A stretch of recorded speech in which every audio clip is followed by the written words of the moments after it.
You're watching South Asia Newsline, and here are the top stories we are tracking for you on Tuesday, the 20th of August. Indian Prime Minister holds bilateral talks with Malaysian counterpart. Pakistan residents draw parallel to Bangladesh uprising amidst power outages and heavy taxes. And Sri Lanka limits expenditure to 1.8 billion for upcoming presidential elections.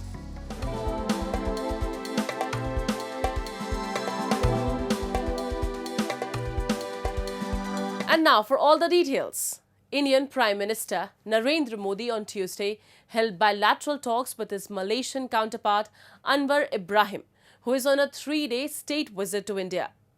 During the meeting, the two leaders had extensive discussions on all areas of mutual cooperation. Following this, both countries signed agreements in the fields of labour and employment, Ayurveda and traditional medicines, digital technologies, culture, tourism and cooperation in youth and sports. India and Malaysia also inked agreements in the areas of public administration, governance reforms and mutual cooperation. Speaking on the occasion, the Indian Prime Minister said that Malaysia is an important partner for India in ASEAN and the Indo-Pacific region. He noted that the enhanced strategic partnership between the two countries has completed 10 years, with the last 2 years witnessing new momentum and energy in the partnership. He added that there is still a lot of potential for economic cooperation between the two countries. Thank you, Ministers. ASEAN और Indo Pacific क्षेत्र में Malaysia Bharat का अहम partner है। Bharat ASEAN centrality को प्राथमिकता देता है। हम सहमत हैं कि भारत और आसियान के बीच एफटीए की समीक्षा को समयबद्ध तरीके से पूरा करना चाहिए।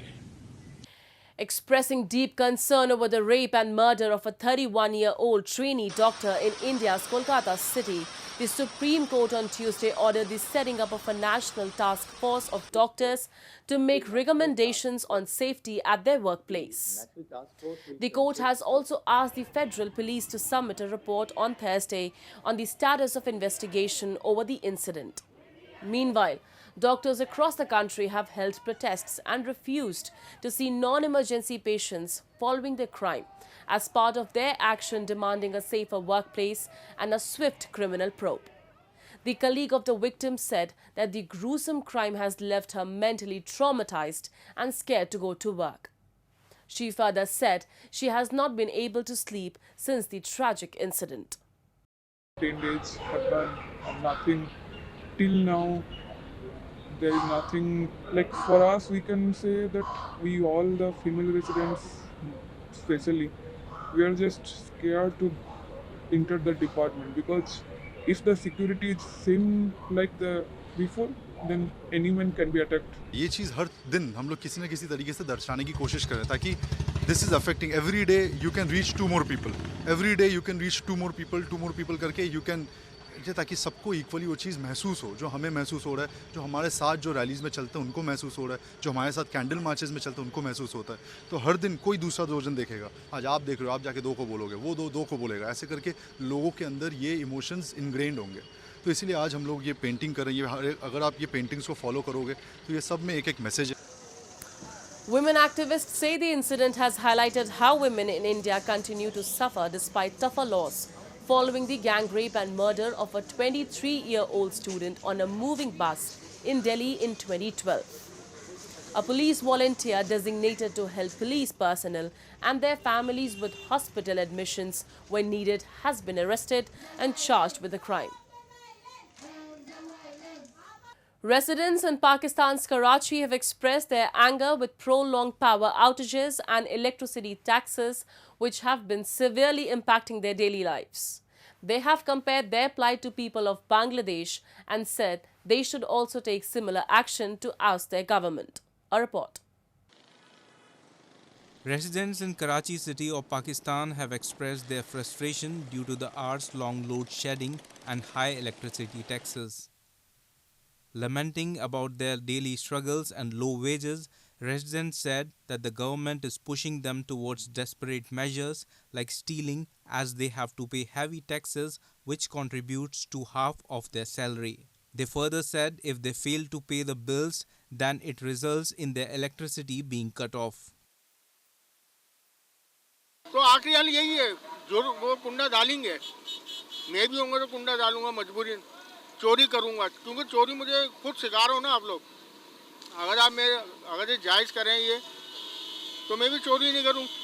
मुझे क्या जरूरत है चोरी करने की? अगर बिल आए 2-3 हज़ार रुपये का तो मैं आराम से भर दूंगा। बिल मेरा आएगा 15,000 का, मेरी आमदनी है 30,000 की, मेरा किराए का घर है 15,000 का, अब मैं कहाँ से बिल भरूंगा आप बताओ। They also criticized the government's lack of support, with some comparing their plight to the protest in Bangladesh against Sheikh Hasina's administration. सही है, और हम तो बोला बांग्लादेश वाले साहब होने चाहिए, क्योंकि हर चीज़ का टैक्स हम लोग दे रहे हैं, कोई सहूलत नहीं है। 12-12 घंटे लोड शेडिंग हो रही है, कहाँ जाएं हम लोग? Residents blamed that the government is not taking care of the needs of the poor and is keeping all the money to itself. The government has categorically said prices will not be lowered as the effects of tough economic decisions taken since the IMF bailout become devastating for Pakistan's poor. Pakistan's Special Representative for Afghanistan, Asif Durrani, on Monday warned that another attack similar to 9/11 might occur from Afghanistan. He stated that the world has largely forgotten about Afghanistan and added that ISIS poses a significant challenge not only to the region but beyond. Durrani further noted that ISIS is expanding its territory in Afghanistan, and recent attacks by the group in Moscow, Tehran and Pakistan indicate that it could potentially carry out similar attacks elsewhere. Reacting to this statement, Taliban has denied the absence of terrorist groups on Afghan soil, stating that other countries should not be concerned about this matter. Taliban pledged that Afghanistan's territory is secure and will not be used against any country. Pakistan has long blamed that the Taliban provide safe havens to terror groups in Afghanistan, an accusation the regime denies. For the first time, the September 21 Sri Lanka's presidential election will have finance regulations, Lankan media outlet NewsFirst has reported. As per the gazette published on Monday, the Election Commission has stipulated that candidates contesting the September election can only spend 109 Lankan Rupees per voter for their campaign and related activities. A candidate cannot spend more than 1.8 billion rupees, with 60% of the total expenditure allocated to the candidate and the remaining to their political party. The decision comes after the island nation introduced the Regulation of Election Expenditure Act last year. The South Asian nation has been grappling with the fallout of its worst financial crisis in decades.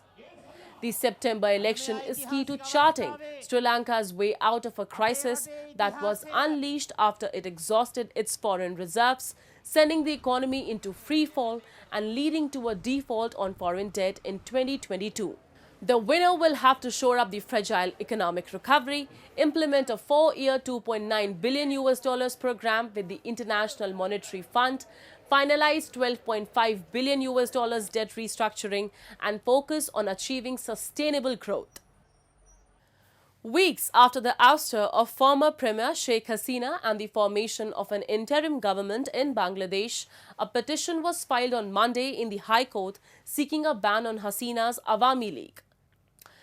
The petition filed by the rights organization Sarada Society requested the court to ban and cancel the registration of the former ruling party, citing its involvement in the deaths of protesters during the demonstrations that led to Hasina's removal. The petitioner also urged the High Court to extend the tenure of the interim government headed by Muhammad Yunus, an arch foe of Hasina, for 3 years. Additionally, they demanded the transfer of officers who were appointed on a contractual basis during the previous Awami League government. Notably, the student protesters have echoed a similar sentiment, rejecting calls for quick elections. For most of the past 3 decades, Bangladesh has been governed either by Hasina's Awami League or the Bangladesh Nationalist Party. led by her rival Khalida Zia. However, student protesters have hinted that they are likely to form their own party to sustain their movement. That's all in tonight's edition. We will see you same time tomorrow. Good night.